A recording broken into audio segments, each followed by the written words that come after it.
Welcome back to Proxy, everybody, and today we are going to be diving in to the new balanced data slate and talking about the Eldari changes. So I'm very excited to announce that the nerfs didn't come. We really didn't get a lot nerfed. There was a couple nerfs here and there, but there was also a lot more buffs, and I think we escaped this balanced data slate virtually unscathed.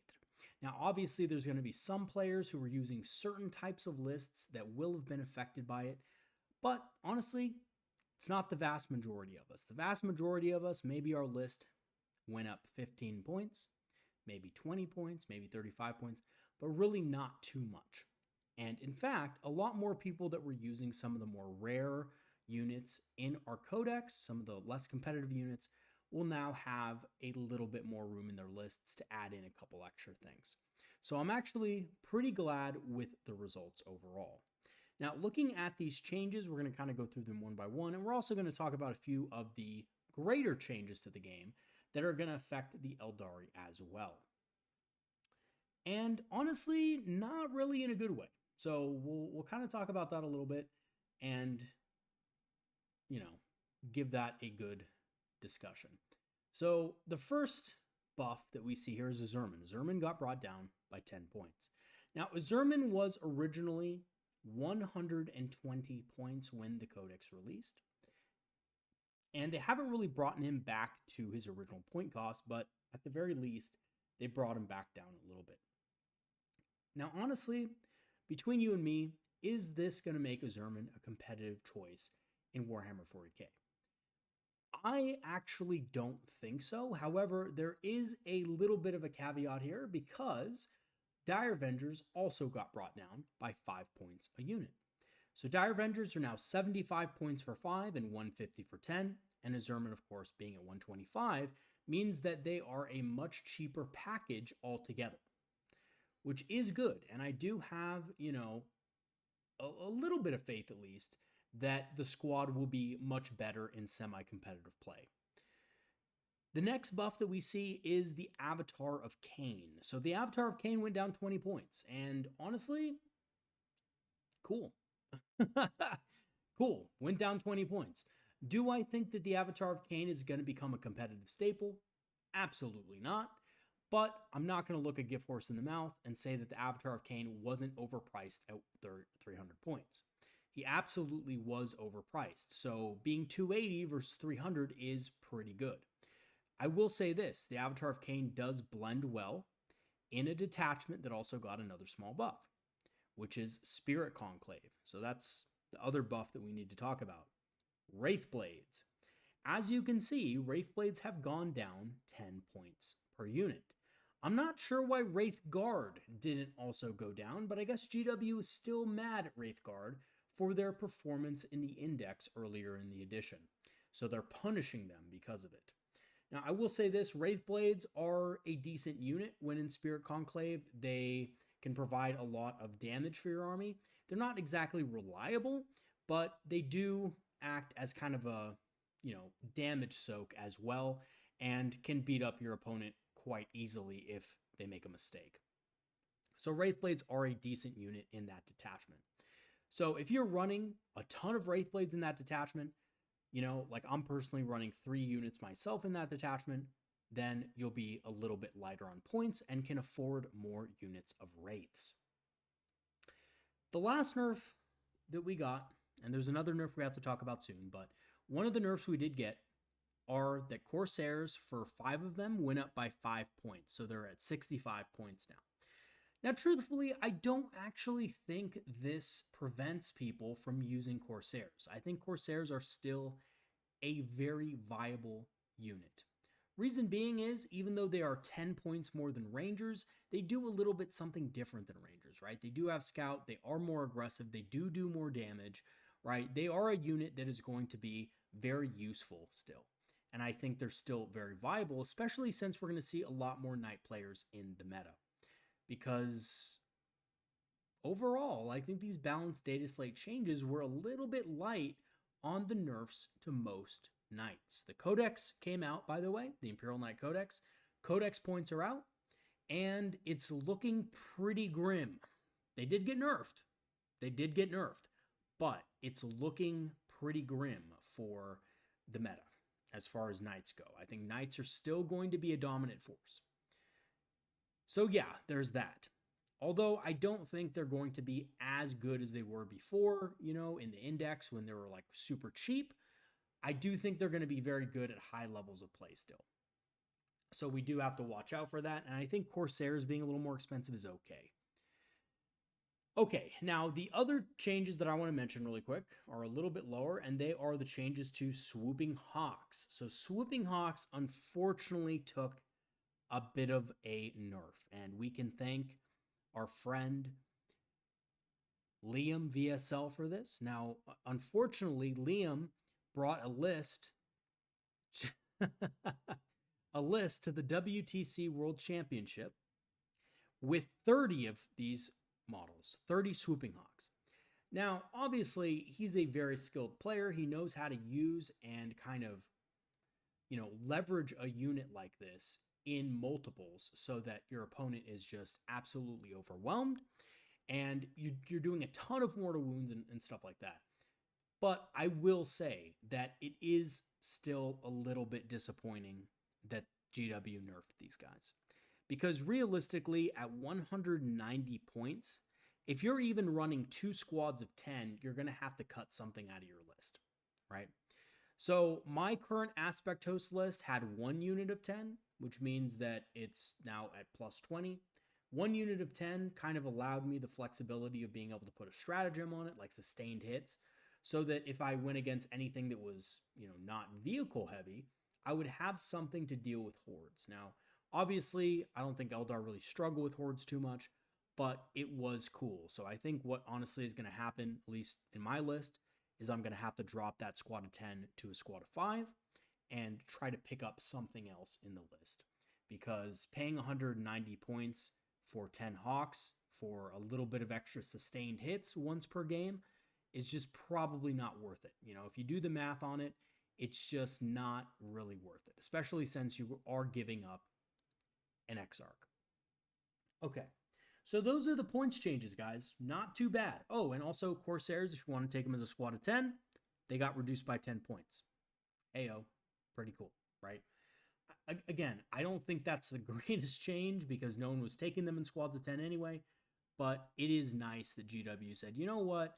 For all of those people out there wanting to take a squad of 10, wanting to buy a new box so you can rebuild the entire thing from the ground up, so you can take, the heavy weapon and all that stuff, because I know we haven't sold enough kill teams yet. Here you go. So there we go. Anyway, I'll still be running them as squads of 5 because that's just more efficient and it just does what I want to better.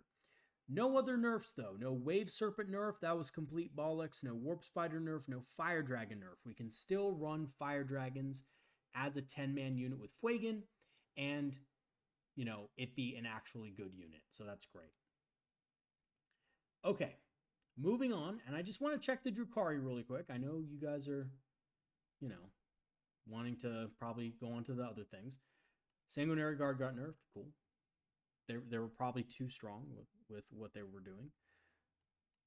Chaos Space Marines got a little buffed, except the Dark Apostles, or whatever they're called, the Dark Commune.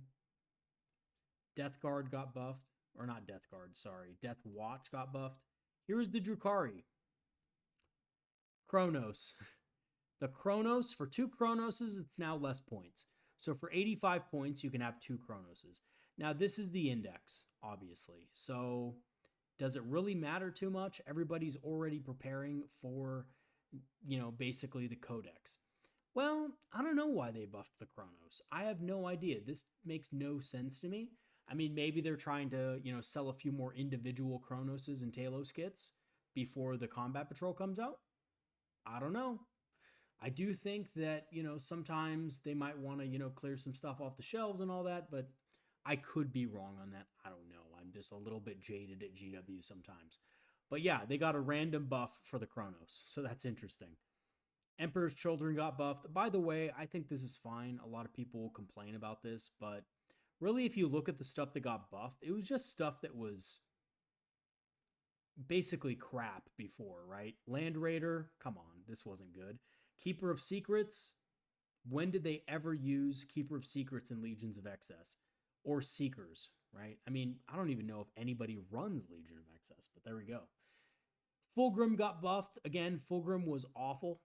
He was terrible. I mean, he was basically a worse Avatar of Cain for the most part for the points. So I'm glad he got, kind of buffed a little bit.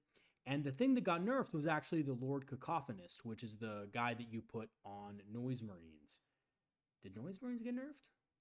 I don't even think, Noise Marines are the same, guys. Noise Marines are fine.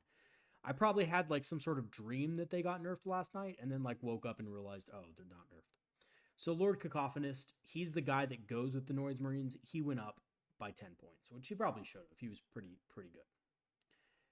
And that's basically it. I think Gene Stealer Colts got a huge hit. By the way, pretty good for Eldari because Gene Stealers are one of our biggest counters, and if they get nerfed, that's good news for us. So that's great. They did get some buffs here or there, but things that they never used, right? Pure Strain Gene Stealers. Minus 10 points for 10. They never used that. Abominant. I mean, maybe they used a couple of Abominants. I don't know. Probably not. I know that everybody used these, the Ridge Runners, and I know that everybody used the Jackals. So, I mean, there we go. Primuses, plot. Yeah. So there's some mixed things here. Grey Knights. Land Raiders went down in points. Big deal. I think Land Raiders of all kinds went down. Imperial Agents got slightly buffed, I guess. I mean, who cares? Imperial Knights. Now, this is what I wanted to show you guys, really. Because you see the points, and this is why I think Knights are still going to be good.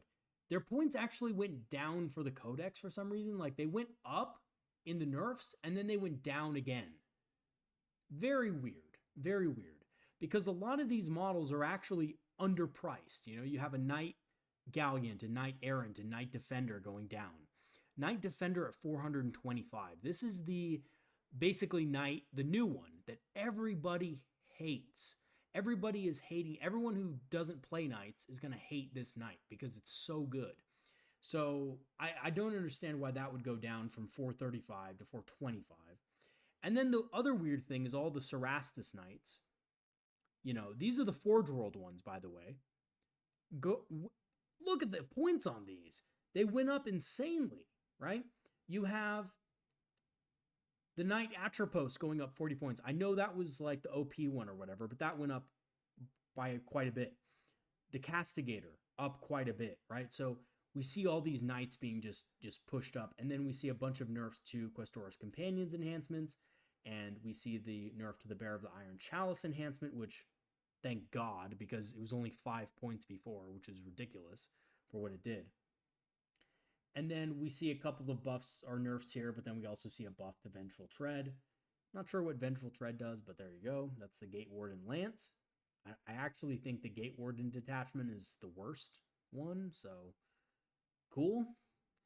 But yeah, basically what I'm trying to say is you're still going to go into battle against 3 or probably most likely 4 big knights and probably 4 little knights. You're going to go to battle against a lot of vehicles and a lot of chunkiness. So yeah, there's that. And also the little knights got decreased to 140 points again for some reason. Canis Rex stayed exactly the same at 415. And yeah, that's it. That's everything that happened there. And then is there anything else notable? Orcs got buffs, which they needed, but they didn't get enough buffs in my opinion. And Space Marines. Let's see what happened to Space Marines. Oh, look, they got some nerfs. Aggressor squad for a squad of 6 got increased or decreased, so they got buffed. 10 models with jump packs for some reason got added. That's weird. They got a nerf. Okay. Okay, there we go. I don't know why the 10 model Assault Intercessors with jump packs got nerfed, but there you go.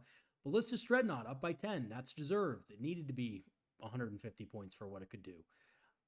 Blade Guard Veteran Squad up 10 for 6 models. Yeah, sure. Absolutely. Right? Because it was just a Death Star that everybody took in their list. So that makes sense. Gladiator Valiant down 10 points. Makes sense. No one took that one. And then lastly, all the Land Raider stuff, right? The Land Raider and the Land Raider Redeemer are also down in points. Great. So I think pretty fair, honestly, nerfs overall. I mean, this one doesn't need, I mean, who was taking 10-man assault intercessors with jump packs, first of all? Probably no one. Everybody was taking a ballistic dreadnought, and basically everyone takes blade guard. So Space Marine lists probably went up by like 30 points total. And maybe they can get rid of some of those nerfs if they choose to use different types of units. Like instead of a ballistic dreadnought, use a, I don't know, what do you call them? I'm trying to think of what it's called, but it's the oh yes, of course, the Predator Annihilator, right? So just bring a Predator Annihilator, get rid of that nerf, unnerf yourself. All right, so that is the, oh, and Robo Gilliman, how could I forget? Robo Gilliman is up 20 points, and the Redemptor Dreadnought is down 15. Redemptor Dread, totally understandable that it's down 15 points. It was way too expensive. It was basically almost a Land Raider, and it like did not have the durability of one, and it just did not have the power of one. So I never understood why that thing was so expensive. I'm glad it's down in points. And Robo Gilliman is up in points, which is great because Robo Gilliman is honestly so good that he deserves it. Okay, Space Wolves nerfed. They needed it. Tau Empire buffed all their suit stuff, it looks like. Crisis Sunforge battle suits, Fire Knife battle suits, Commander Farsight, yeah, Broadside battle suits. Looks like a lot of battle suit buffs. Great. The battle suits were basically the community was complaining about battle suits being crap, so there you go. Thousand Suns got a bunch of nerfs. Jeez. Well, at least the Sekitar robots didn't get. They got buffed, guys. It's okay. Yeah, everything else got nerfed. And then Tyranids, what happened with them? Gene Stealers got buffed. Turvagon got buffed. Malok got buffed. Neurolictor got buffed. Nothing got nerfed. Great. Tyranids got buffed. Cool. And World Eaters. A lot of stuff got buffed. The Chaos Spawn, Forge Fiend, and Karn the Betrayer got nerfed. Basically everything people were taking in competitive play. And then basically everything people weren't taking in competitive play got buffed. There you go. But you know what? 8-bound might actually be worth it. Look at how many points they dropped by, guys. That's incredible. 30 points. 8-bound dropped by 15 for 3 and 30 for 10 or 6. That's great. Awesome. So anyway, those are the points buffs and nerfs and stuff. I'm not going to really go too deeply into other stuff. Now, what about matched play? What about competitive play? Well, so challenger cards are out. They're gone. GW thought to themselves in all their wisdom, challenger cards, there's no way we can balance these for competitive play. They're gone. We're getting rid of them. And they did. And here's the thing. I thought challenger cards maybe just needed a slight tweak. But it turns out that competitive players were gaming the system of challenger cards. And there was a huge, massive advantage for going second in a game. So realistically, I think this is the right move. And it is a better move than leaving challengers in the game and not knowing how to balance them properly. So that's fine. I don't think it's that big of a deal. Now, if somebody still goes up to me and says, hey, I want to play with challenger cards. I want to play with twist cards, at my local game store. Okay, let's play with challenger and twist cards. I don't care. But I think, yeah, for competitive play, they should be tossed because obviously they were just being abused by the top competitive players, and that's never a good thing. Okay, so secondary mission decks, normal, okay. Okay, so that's it, right? That's all there is. So challenger cards, out.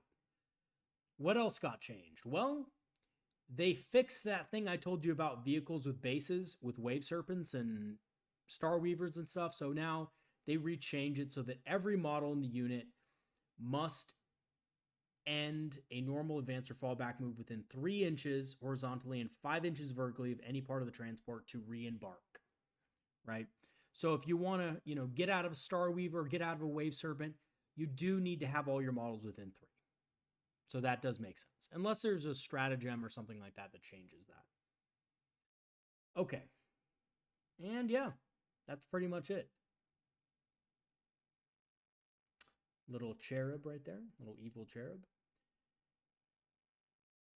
And oh yeah, and no other changes for the Eldari guys, so we got off scot-free. So yeah, great balanced data slate. I'm very happy. I'm very pleased with it. I was hoping that it would be something along these lines, that we wouldn't get harsh nerfs. I still think the swooping hawk nerf is a little bit silly, to be honest, but I understand because obviously there were some players running 30 of them, so you know that's kind of ridiculous. But for those of you out there just running 3 squads of 5 swoops, you're still able to do that. It's still fine because they haven't gotten nerfed at all and they're still pretty cheap for what they can do. So I like that a lot. All right, guys, that's going to be it for today's video. Thanks for watching. I do want to mention something that's been on my mind lately, and that is that a lot of you have been commenting, maybe not a lot of you, but several of you have been commenting that the volume on my, videos is low. And I guess I really don't understand that, because, and maybe try to help me understand it, or maybe, give me some tips on how I can fix it, because, I've talked to people, who know audio. I have a pretty good microphone setup here, and, I kind of invested a good amount of money in it. So I'm wondering what the problem is.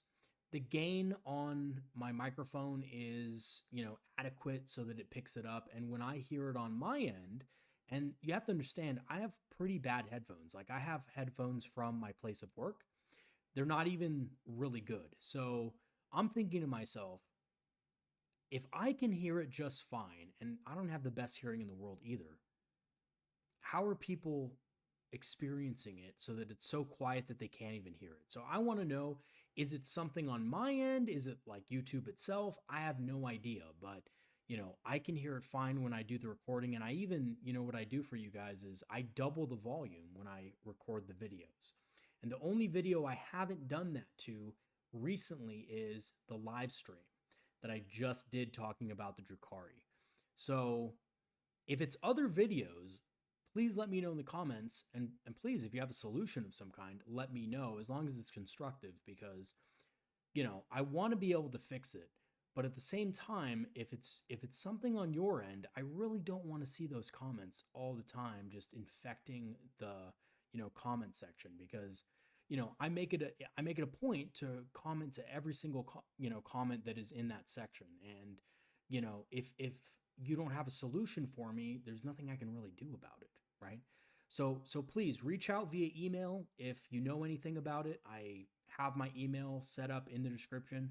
Shoot me an email. Say, hey, Proxy Hammer, I think I might find a solution for you. I think I have a solution to your issue, or whatever, right?